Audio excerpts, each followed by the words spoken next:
दूसरी दीक्षा मिलेगी तो दूसरी ही मिलेगी, भक्ति करोगे तो मालिक की दया हुई तीसरी दीक्षा भी मिलेगी।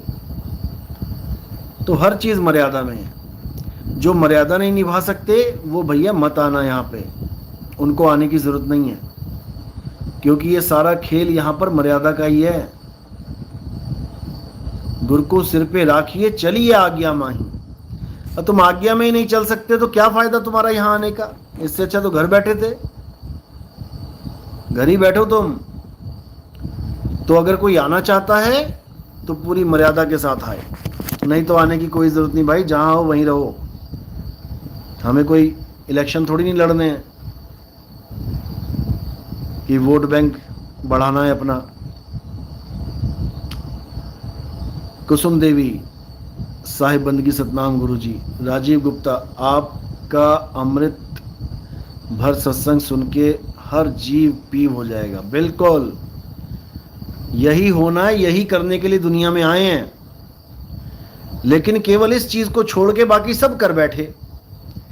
छोटी से छोटी सुई से लेके बड़े से बड़ा हवाई जहाज बना दिया, सब कुछ कर डाला, हर चीज का ज्ञान ले लिया, बड़े बड़े ग्रंथ लिख डाले, बड़ी बड़ी पोथियां लिख डाली, सब कुछ कर लिया, लेकिन जो करने आए थे वही नहीं किया। अब कौन समझदार बोलेगा? अब मूर्ख ही बोला जाएगा। इसलिए साहिब ने कहा, सार शब्द हम भाग सुनाया और मूर्ख जीव समझ नहीं पाया। हमने तो वाणियों में हर तरह से समझाने की कोशिश करी कि सार शब्द को पाना ही तुम्हारा असली मकसद है, लेकिन ये मूर्ख जीव समझ ही नहीं पाया। करे तो करे क्या? तो इसलिए बहुबंधन में बांधया एक बेचारा जीव। जब तक तुम इस दुनिया में ये नहीं जान पाओगे कि तुम बंधन में हो, तब तक बंधन में हो।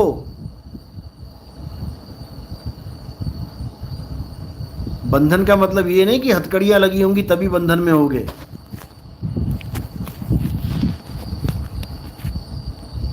यहां हथकड़ियां नहीं लगी हैं, लेकिन हथकड़ियों से भी ज्यादा टाइट हथकड़ियां लगी हैं। इसलिए पहले इस बंधन को जानो कि बंधन है क्या। बहुबंधन में बांधिया एक बेचारा जीव, और क्या बल छूटे आपने जो न छुड़ाए पीव। वो खुद से क्या छूटेगा जब तक कोई उसे छुड़ाने वाला ना हो।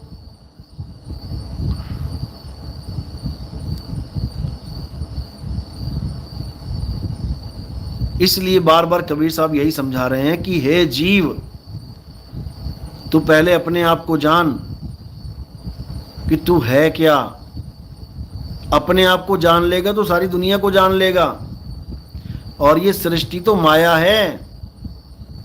इसी माया में बड़े बड़े वैज्ञानिक, बड़े बड़े डॉक्टर, बड़े बड़े इंजीनियर, बड़े बड़े भूगोल शास्त्री इसी माया में उलझे पड़े हैं।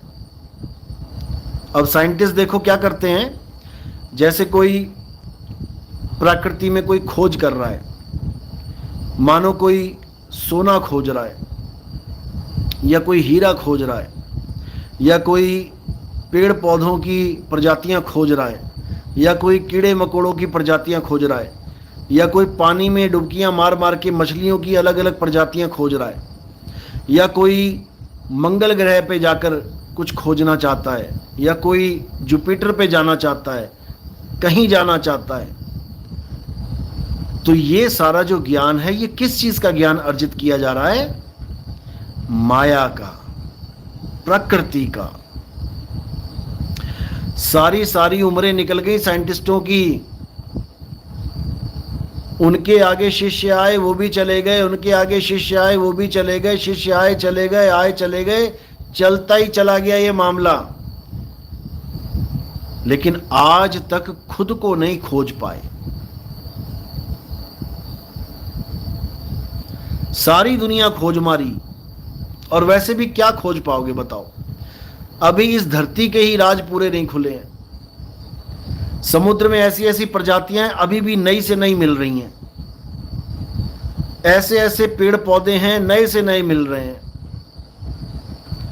ऐसे ऐसे जीव जंतु बैठे हैं जिनको कभी देखा तक नहीं, एकदम सामने आ जाता है। खोज खोज के अपना सारा समय बर्बाद कर दिया।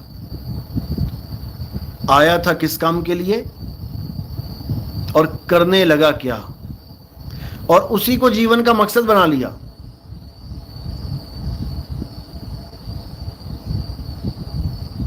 कॉपी पेन लेके आप अगर निकलोगे और आपको 100 बंदा मिलता है रास्ते में, आप उनसे बस ये पूछते चलो कि तुम्हारे जीवन का लक्ष्य क्या है। आप हैरान हो जाओगे कि 100 में से कोई बिरला होगा एक जो ये बात आपको बोलेगा कि मुझे मुक्ति चाहिए, मैं बार बार इस जन्म मरण में नहीं आना चाहता।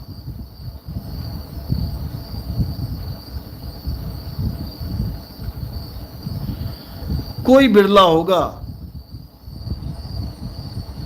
बाकी सब के सब इसी माया में उलझे हैं। कोई कहेगा मैं एक्टर बनना चाहता हूं, कोई कहेगा मैं पॉलिटिशियन बनना चाहता हूं, कोई कहेगा मैं डॉक्टर बनना। ठीक है, पेट के धंधे लगे हैं यहां पर, खाना कमाना पड़ेगा, लेकिन जीवन का मकसद ये नहीं होना चाहिए। डॉक्टरी कर ली तुमने, ठीक है, सर्टिफिकेट मिल गए, ठीक है, डिग्री मिल गई, ठीक है, जॉब भी मिल गई, ठीक है, पहले दिन जॉब गए और रास्ते में एक्सीडेंट हो गया। अब बताओ क्या करोगे।